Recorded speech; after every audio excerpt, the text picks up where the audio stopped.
제가 처음 여러분과 새벽에 만났을 때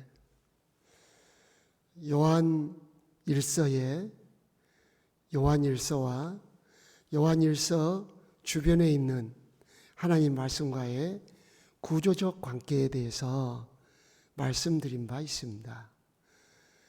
그런 구조적 모습이 오늘 본문에도 나와 있습니다. 4장 1절에서부터 6절까지는 부정적인 부분, 그러니까 적그리스도 또 많은 거짓 선지자들의 등장, 그들에 대한 우리 그리스도인들 또 교회가 그들을 어떻게 분별하고 또 우리가 믿음 위에 굳게 설 것인가 하는 것들을 교훈했어요. 근데 다시 7절부터는 마지막 절까지, 아니 또 5장까지 계속해서 사랑 문제를 언급하셔요. 이러한 구조를 잘 보여주고 있는 내용이 있습니다. 요한계시록, 우리 한번 요한계시록 보실까요? 요한계시록 몇 장만 넘어가면 요한계시록입니다. 계시록 2장. 에베소 교회에 보낸 말씀입니다. 에베소 교회에게 하신 말씀이에요. 2절에서 5절까지. 자, 제가 한번 읽어볼게요.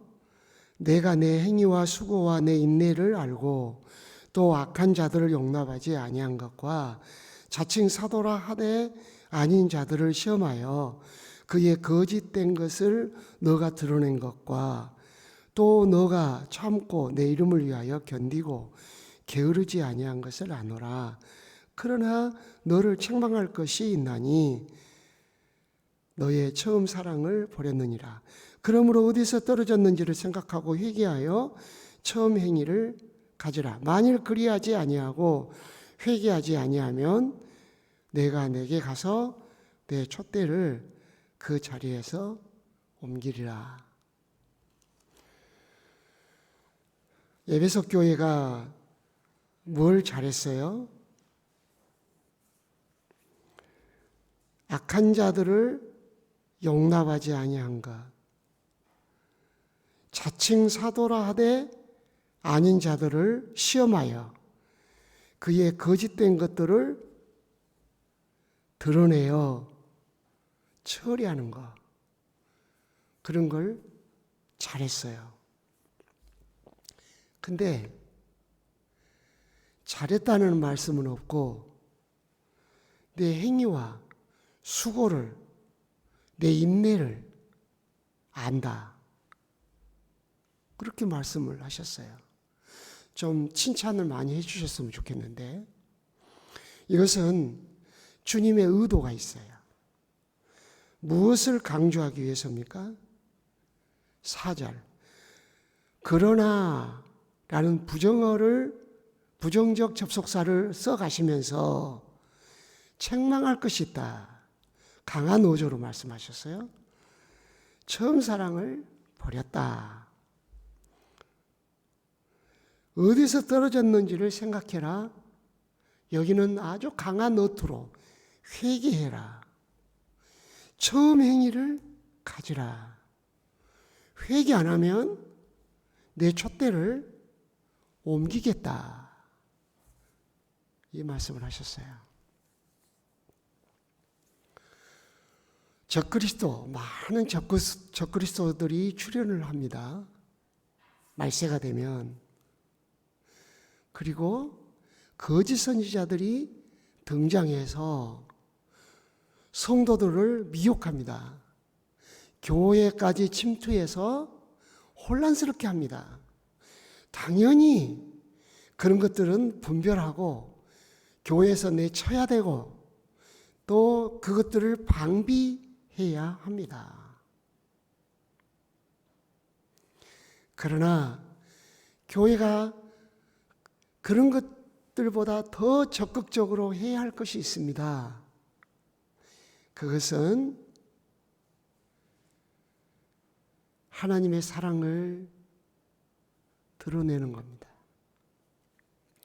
하나님은 사랑이심이라 하는 것을, 그 사랑을 드러내고 그 사랑을 나누고 그 사랑을 실천하는 것입니다.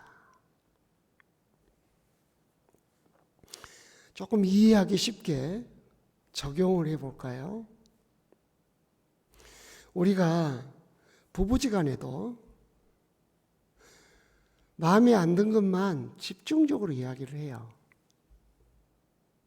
당신 이게 마음에 안 들더라. 당신 그럴 때 내 마음이 아팠어요. 이렇게 표현을 해요. 그러면 서로가 굉장히 경계심을 갖습니다. 관계가 딱딱해져요. 교회 안에서 잘못한 것, 부정적인 것, 고쳐야 할 것, 계속 그것만 이야기를 합니다. 그러면 교회 근육이, 관계가 굳어져요. 경직되는 거죠. 그래서 부부지간에 서로 부정적이고 고쳐야 할 것, 시정해야 할 것, 서로 말하는 것보다 더 중요한 것은 사랑을 표현하는 거라는 겁니다. 서로가 고쳐야 할 것, 다듬어져 가야 할 것, 서로가 힘써야 되겠죠. 그것을 없애라, 그 말이 아니에요. 어디다가 비중을 더 둬라? 사랑을 표현하는데 비중을 더 둬야 된다는 거예요. 오케이? 충분히 이해하셔야 돼요. 굉장히 중요하니까. 얼마나 중요했으면 촛대로 교회로 옮기겠다는 이야기 아닙니까? 왜 성령께서는 사도 요한을 통해서 말세에 많은 적그리스도의 출현과 거짓 선지자들의 출현이 있을 것이다. 너희들은 그들의 영을 잘 분별해서 미혹당하지 않게 해야 한다.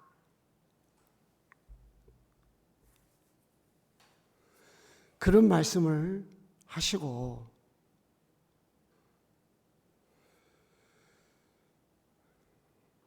처음 사랑, 처음 행위, 사랑은 액션이 있어야 되는 거거든요. 처음 행위를 버렸다. 그것을 회개해라. 회개하지 않으면 촛대로 옮기겠다. 굉장히 강력한 메시지잖아요. 적그리스도, 이단들의 출현, 그런 것들을 대비하고 막고 하는 거 굉장히 중요하잖아요. 그러니까 성경이 기록을 했죠. 우리 목회자들이 이단들의 출현에 굉장히 경계를 하거든요. 영적 스트레스가 이만저만이 아니에요. 그런데 그것보다 더 비중을 둬야 할 것은 하나님의 사랑을 나타내는 것입니다. 그것을 선포하는 것입니다. 그것을 우리의 삶에서 적용하는 것입니다. 가만히 한번 생각을 해보십시다. 방금은 제가 부부지간을 이야기를 했잖아요. 자녀들과의 관계에서도 마찬가지예요. 계속 잘못을 지적합니다. 딸, 그러면 안 되지. 아들, 매 맞을래? 그러다 보면은 부모 자녀는 관계적 존재거든요. 관계에 있어서 굉장히 중요한 것은 격려, 칭찬, 애정 표현이거든요. 그런데 잘못만 계속 지적을 하면 우리 부모님은 나 때문에 속이 상한가 보다. 내가 사라지면 우리 부모님은 행복하실 거야. 이런 생각을 갖는다고 아이들이. 부모들이 생각할 때 왜 가출을 해? 이렇게 좋은 환경, 엄마가 맛있는 따뜻한 밥도 다 해주고 계절마다 옷도 사주고 학교도 잘 보내고, 근데 도대체 뭐가 불만이야? 이렇게 말하기 쉽거든요, 부모님들은. 그것은 큰 착각이에요. 이제 5월이 돌아오잖아요. 얘들은 관계적으로 부모를 생각해요. 관계적으로. 그래서 아이들은 부모는 마땅히 자녀에게 먹을 것과 입을 것을 줘야 한다는 생각을 가져요. 우리가 하나님에 대해서 그렇게 하듯이 하나님 그러시잖아요. 까마귀를 봐라. 어떨 때는 공중나는 새를 보라 이렇게도 말씀하시지만 또 누가복음 같은 데는 까마귀로 말씀하시잖아요.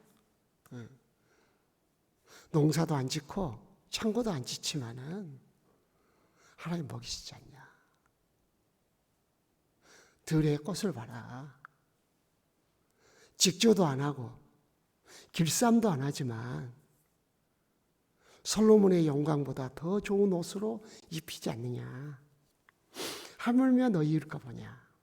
이건 당연히 하는 거라고 생각을 해요. 하나님이 당연히 하시는 거, 그것을 내가 염려한다는 것은 말이 안 되는 거예요.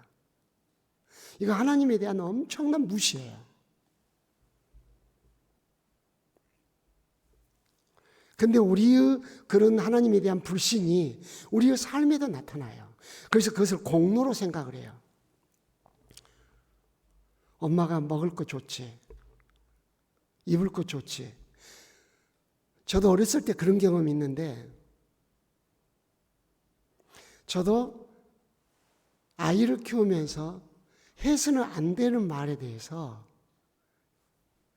얼마나 후회하고 아이에게 엄마 아빠가 잘못했다, 용서해 주겠니?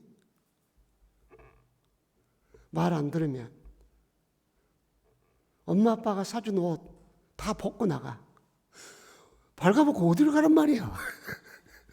다 벗고 나가. 지금까지 너 키워준 거 다 계산하고 갚고 나가. 이렇게.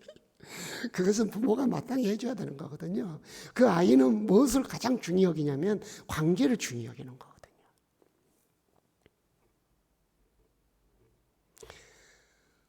점수를 몇 점 맞았든지 오면 그 아이는 공부를 안 했어도 시험을 잘 봐야 한다는 스트레스가 있는 거예요. 수고했다. 이게 굉장한 그 아이의 마음을 격려해 주는 한마디예요. 앞으로 좋은 또 기회가 주어질 거야. 고생했다. 그래, 오늘 시험 끝났으니까 엄마랑 같이 시내에 나가서 떡볶이 사 먹을까? 관계가 굉장히 중요한 거예요. 여러분은 어느 쪽이 더 비중을 많이 차지합니까? 여러분을 가만히 돌아보십시오. 부부지간에도 애정 표현보다는 요구사항, 마음에 안 든 거, 이런 것들을 표현한 것이 비중이 많았나요? 사랑 표현이 비중이 많았나요? 어떤 것이 여러분의 마음에서 더 강렬한 표현으로 드러났나요?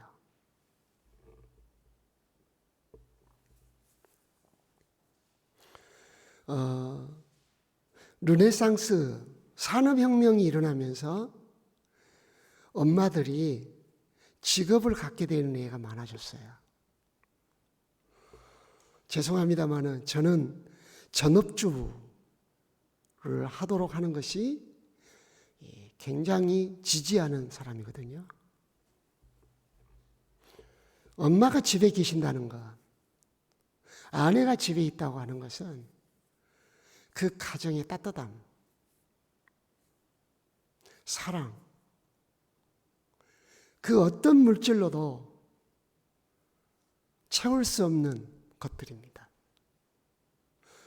다음에 돈은 더 올 수 있지만 그 엄마의 따뜻한 손길과 아내의 따뜻한 맞이함, 남편을 맞이함, 이런 것은 그 어떤 것으로도 대신할 수 없습니다.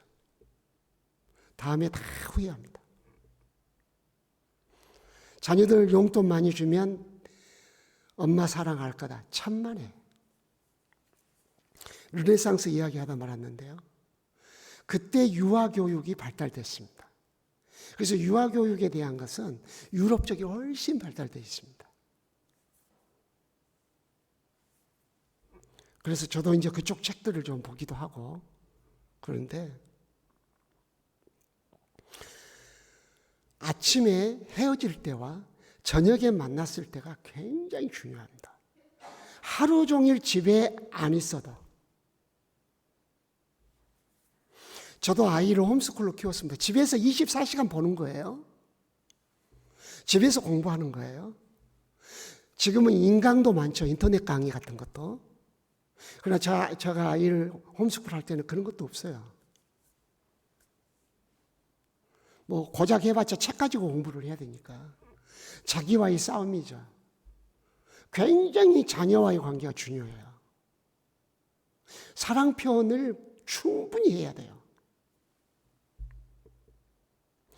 허그가 아주 중요합니다. 허그 메소드라고 있어요. 부모가 자녀들을 몇 번 허그했냐, 얼만큼 허그했냐, 이게 중요하다는 거예요.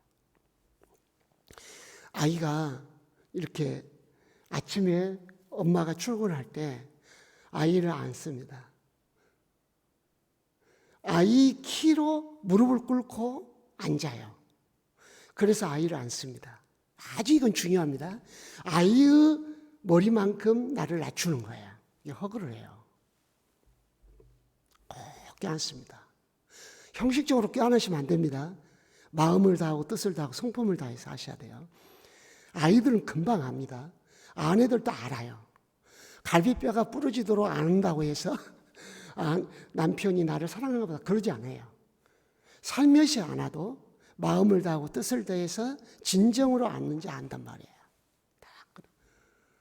하루 종일 엄마는 너를 생각할 거야. 너를 엄청 사랑해. 오늘도 학교에 잘 다녀오고 집에 와서 엄마 잘 기다리고 있으면 엄마가 끝나자마자 너 보고 싶어서 막 달려올 거야. 그때 넘어지지 않도록 기도해줘. 표현을 충분히 하는 겁니다. 헤어질 때. 만나서도 사랑 표현을 충분히 합니다. 그러면 하루 종일 안 만난 그 공간을 충분히 채운다는 거예요. 하루 종일 있었을 때도 굉장히 주의해야 돼요. 하루 종일 있으면 마음에 안 드는 것만 계속 보이거든요. 그래서는 안 돼요. 자, 어느 쪽에 비중을 둔 신앙생활을 하고 있습니까? 가정생활을 하고 있습니까? 제가 새벽에 이런 설명을 하다 보니까 말씀이 길어져가지고 여러분에게 중요한 설명인데 제가 부담이 있어요. 교회 생활에서 여러분은 어느 쪽에 비중을 둡니까? 이게 잘못됐어. 이거 고쳐야 돼. 이게 좀 마음에 안 들더라. 여러분은 어느 쪽에 더 비중을 둡니까? 만나 반갑습니다. 힘냅시다. 주님이 당신을 사랑합니다. 주일학교 아이들 가서 한 번 더 돌아보고 찾아보고 아이들 키높이로 앉아서 다 한 번 안아주고.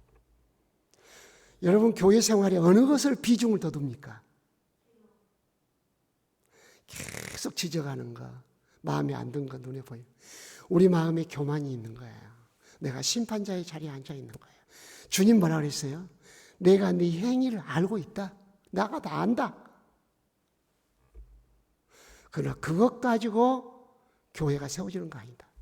교회는 하나님의 사랑으로 세워지는 거다. 네가 사랑을 버렸다. 다시 회복하지 않으면 내가 교회를 옮겨버리겠다. 무서운 말씀인 거야. 우리 사랑하면서 살아도 얼마 못 삽니다. 날짜로 시간으로 계산해도 얼마 안 돼. 뭐 2만 몇 날 얼마 안 됩니다. 부부지간에 어떻게 살고 계십니까? 부모와 자녀지간에 어떻게 살고 계십니까? 곧 시집가고 장가갑니다. 곧 집을 떠나가요. 사랑을 표현하면서 사셔야 됩니다. 훨씬 애정 표현을 많이 하셔야 됩니다. 오늘 아침에 기도 제목, 하나님, 제가 교만해서 다 잘못된 거, 내가 원하는 것, 이것을 야단치고 지적함으로써 조종을 했습니다. 상대편을 조종을 했습니다. 그러나 이제부터 관계를 중시하겠습니다. 애정을, 사랑을 더 많이 표현하겠습니다. 우리 딸 한번 안아보자. 네가 내 딸이라 너무 좋아. 이렇게 표현을 하셔야 됩니다. 그렇게 기도하시고 자녀들을 축복하는, 자녀들을 고치는 기도보다는 축복하는 기도를 훨씬 많이 하셔야 되고, 교회도 마찬가지입니다. 잘못을 지적하기보다는 사랑을 많이 표현하는 교회 생활을 하게 되려고 그렇게 기도하고, 오늘 또 우리 서북교회 성도들 가정과 직장과 삶의 영역에 함께 해달라고, 목사님 남은 일정에 성령께서 동행해 달라고 기도하겠습니다. 하나님 아버지, 주님은 우리의 교만한 마음을, 관계에 있어서도 철저하게 자기중심적인 저희의 마음을 잘 깨뜨려 보시고,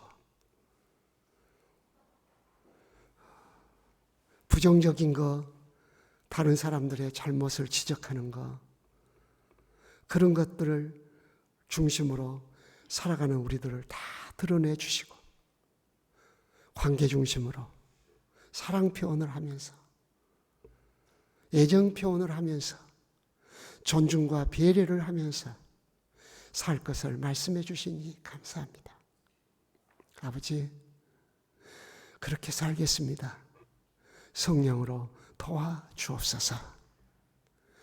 주님, 이 시간 기도할 때 우리의 영혼이 하나님을 향하게 하시고 은혜를 갈망하게 하옵소서. 서북교회 성도들 오늘도 가정, 직장, 사업장에 함께 하옵소서. 목사님 여정에도 성령이 동행하여 주옵소서. 오늘 하루 주님께 모든 삶을 드리며 의탁합니다. 예수 그리스도의 이름으로 기도드리옵나이다. 아멘.